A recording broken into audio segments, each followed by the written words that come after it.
할렐루야. 오늘은 창세기 24장 10절에서 27절 말씀을 중심으로 생활화된 신앙이라는 제목으로 함께 말씀을 나누기 원합니다. 신학대학교 다닐 때 기숙사에 생활적 목회라고 하는 현판이 있었던 게 지금도 기억이 납니다. 생활과 목회가 하나 되는 부분들을 언급하며 이야기해주고 있죠. 이제 올 한 해도 며칠 남아 있지 않습니다. 근데 사회 각 분야 속에서 여러 가지 많은 일어나는 일들, 왜 그럴까요? 가만히 생각해 보니까 지식과 생활이 또는 신앙과 생활이 하나 되지 못하다 보니까 거기에서 나타나는 일들로 인해서 많은 사람들이 손가락질 받고 비난받는 그런 모습을 볼 수 있어요.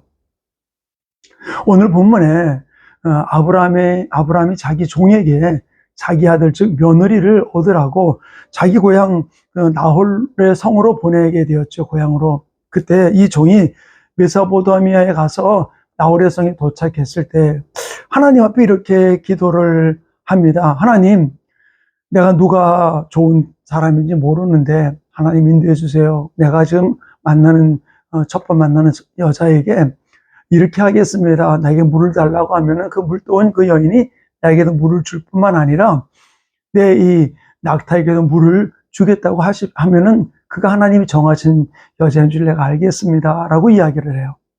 그리고 바로 이어가지고서 나오는 게 리브가가 등장을 합니다. 그때 리브가에게 가서 물 길러가지고 올라오는 그 리브가에게 물을 달라고 하니까 자기가 하나님 앞에 기도했던 그대로 리브가가 자기에게도 물을 주고 낙타에게도 물을 주겠다고 합니다. 그가 내려가서 물을 기르러 올라오는 10마리나 되는 낙타를 먹이는 그 시간이 얼마나 오래겠어요? 묵묵히 그를 지켜보게 되었던 것이죠. 그리고 그에게 두 가지 질문을 합니다. 23절에 보니까 내가 누구의 딸이냐? 그리고 내 아버지 집에 우리가 유숙할 곳이 있느냐라고 질문을 합니다. 근데 그 여인이 뭐라고 얘기하냐면 나는 밀가가 나홀에게 낳은 부두엘의 딸입니다. 라고 이야기하고 우리 집에는 집과 사료가 족하며 유숙할 곳이 있다라고 이야기를 해요. 주저하지 않고 이 이야기를 합니다. 저는 질문을 좀 하나만 좀 드리고 싶어요. 리브가가 했던 이 행동, 물을 길러러 왔고 그에게 물을 달라는 사람에게 물도 줄 뿐만 아니라 그의 낙타들에게도 물을 떠주는 이 행동이 일회성일까요? 아니면은 자기 삶의 생활의 습관일까요? 저는 일회성이라고 생각하지 않아요. 리브가가 이런 일들이 습관화가 되어 있는, 생활화되어 있던 사람이었던 것이죠. 왜냐면은, 낙타가 열필입니다. 낙타가 물을 많이 먹죠. 아마 2덩이 정도 취해서 2덩이 정도를, 떠서 줬다면은 20번을 오르락내리락 해야 될 부분들입니다. 근데 그걸 묵묵히 주목해 보았던 것이죠. 그리고는 하나님이 그를 인도하신 부분들을 깨닫게 되었던 모습을 볼 수 있어요. 그리고는 리브가가 자기 집안의 모든 부분들을 다 알고 있었던 것이죠. 그는 종이 아니잖아요. 근데 당당하게 이 종이 묻는 말 앞에 뭐라고 얘기합니까? 자기 집안을 얘기하고 우리 집에는 뭐라고 그럽니까? 집과 사료가 족하고 유숙할 곳이 있다라고 이야기해요. 저는 이 모습을 보면서 리브가는 그냥 남에게 시켜먹는 사람이 아니라 자기 집에 있는 하인들과 함께 일을 하면서 가정 안의 모든 것들을 구석구석 다 알고 있던 사람이었던 것이죠. 그리고 그러한 섬김이 습관화되어 있던, 생활화되어 있던 사람인 것이죠.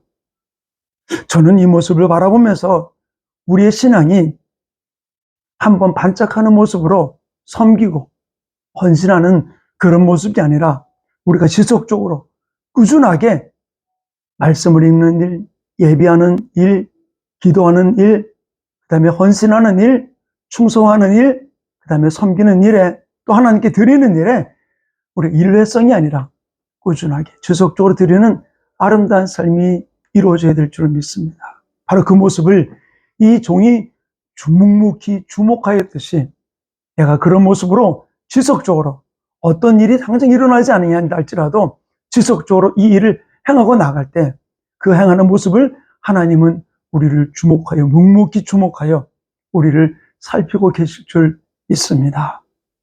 올 한 해 나의 삶이 어땠습니까?